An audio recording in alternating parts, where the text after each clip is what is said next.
जय श्री कृष्णा। आइए सुनते हैं सिंहासनवती सी में 10वीं पुतली प्रभावती की कथा।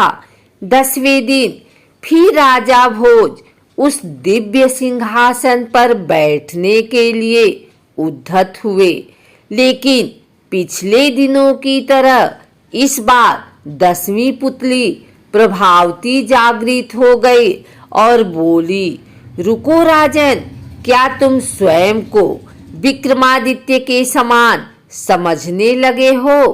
पहले उनकी तरह पराक्रमी और दयालु होकर बताओ, तभी इस सिंहासन पर बैठने के अधिकारी होगे।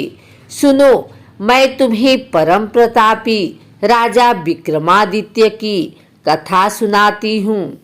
एक बार राजा विक्रमादित्य शिकार खेलते खेलते अपने सैनिकों की टोली से काफी आगे निकलकर जंगल में भटक गए। उन्होंने इधर उधर काफी खोजा, पर उनके सैनिक उन्हें नजर नहीं आए।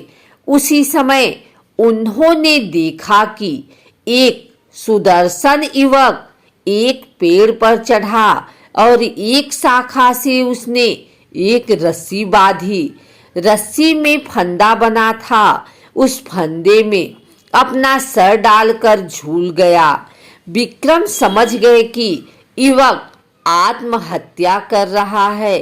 उन्होंने युवक को नीचे से सहारा देकर फंदा उसके गले से निकाला तथा उसे समझाया कि आत्महत्या कायरता है और अपराध भी है।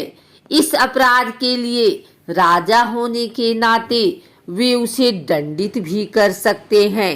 युवक उनकी रोबीली आवाज तथा वेशभूषा से ही समझ गया कि वे राजा हैं, इसलिए भयभीत हो गया। राजा ने उसे सहलाते हुए कहा कि वह एक स्वस्थ और बलशाली युवक है, फिर जीवन से निराश क्यों हो गया? अपनी मेहनत के बल पर वह आजीविका की तलाश कर सकता है। उस युवक ने उन्हें बताया कि उसकी निराशा का कारण जीविकोपार्जन नहीं है और वह विपन्नता से निराश होकर आत्महत्या का प्रयास नहीं कर रहा था। राजा ने जानना चाहा कि कौन सी ऐसी व्यवस्था है जो उसे आत्महत्या के लिए प्रेरित कर रही है। उसने बताया कि वह कालिंगा का रहने वाला है तथा उसका नाम वसु है। एक दिन वह जंगल से गुजर रहा था कि उसकी नजर एक सुंदर लड़की पर पड़ी। वह उसके रूप पर इतना मोहित हुआ कि उसने उससे उसी समय प्रणय निवेदन कर डाला। उसके प्रस्ताव पर लड़की हंस पड़ी और उसने उसे बताया कि वह किसी से प्रेम नहीं कर सकती, क्योंकि उसके भाग्य में प्रेम करना नहीं लिखा है। दरअसल वह एक राजकुमारी है जिसका जन्म ऐसे नक्षत्र में हुआ है कि उसका पिता ही उसे कभी नहीं देख सकता। अगर उसके पिता ने उसे देखा तो तत्क्षण उसकी मृत्यु हो जाएगी। इसलिए उसके जन्म लेते ही उसके पिता ने नगर से दूर एक सन्यासी की कुटिया में भेज दिया और उसका पालन पोषण उसी कुटिया में हुआ। उसका विवाह भी उसी युवक से संभव है जो असंभव को संभव करके दिखा दे। उस युवक को जिसे मुझसे शादी करनी है, खौलते तेल के कड़ाह में कूदकर जिंदा निकलकर दिखाना होगा। उसकी बात सुनकर वसु उस कुटिया में गया जहां उसका निवास था।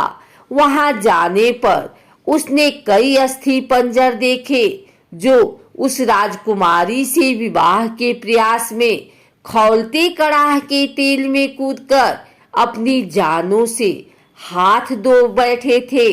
वसु की हिम्मत जवाब दे गई। वह निराश होकर वहां से लौट गया।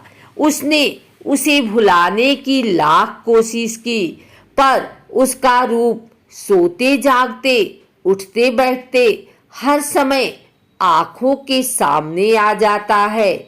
उसकी नींद उड़ गई। उसे खाना पीना नहीं अच्छा लगता। अब प्राणांत कर लेने के सिवा उसके पास कोई चारा नहीं बचा। विक्रम ने उसे समझाना चाहा कि उस राजकुमारी को पाना सचमुच असंभव है, इसलिए वह उसे भूलकर किसी और को जीवन संगिनी बना ले, लेकिन युवक नहीं माना। उसने कहा कि विक्रम ने उसे व्यर्थ ही बचाया। उन्होंने उसे मर जाने दिया होता तो अच्छा होता। विक्रम ने उससे कहा कि आत्महत्या पाप है और यह पाप अपने सामने वह नहीं होता देख सकते। उन्होंने उसे वचन दिया कि वे राजकुमारी से उसका विवाह कराने का हर संभव प्रयास करेंगे। फिर उन्होंने माँ काली द्वारा प्रदत्त दोनों बेतालों का स्मरण किया।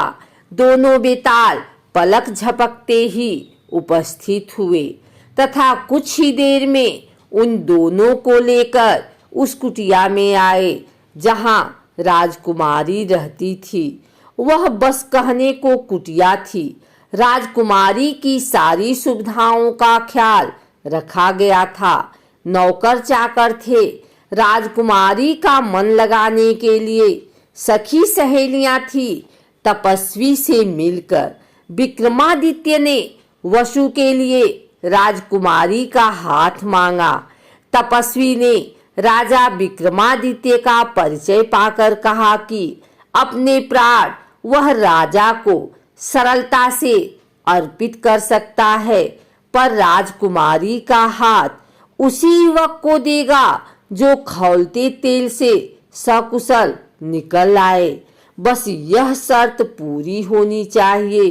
राजा विक्रम ने उसे बताया कि वे खुद ही इस युवक के स्थान पर कड़ाह में कूदने को तैयार हैं। तो तपस्वी का मुंह विस्मय से खुला रह गया। तभी राजकुमारी अपनी सहेलियों के साथ वहां आई। वह सचमुच अप्सराओं से भी ज्यादा सुंदर थी। खैर, विक्रम ने तपस्वी से कहकर कड़ाह भर तेल की व्यवस्था करवाई। जब तेल एकदम खौलने लगा तो माँ काली को स्मरण कर विक्रम तेल में कूद गए।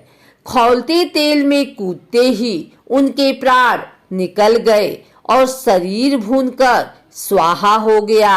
माँ काली अपने भक्त को इस तरह कैसे मरने देती? उन्होंने बेतालों को विक्रम को जीवित करने की आज्ञा दी। बेतालों ने अमृत की बूंदें उनके मुंह में डालकर उन्हें जिंदा कर दिया। जीवित होते ही उन्होंने वसु के लिए राजकुमारी का हाथ मांगा। राजकुमारी के पिता को खबर भेज दी गई और दोनों का विवाह धूमधाम से संपन्न हुआ। इतना कहकर प्रभावती खामोश हो गई। राजा भोज समझ गए कि विक्रम के अतुलनीय त्याग का उनके पास कोई जवाब नहीं है और लौट गए अपने कक्ष की तरफ। अगले दिन 11वीं पुतली त्रिलोचना ने रोका राजा को और सुनाई विक्रमादित्य की सुंदर व रोचक कथा।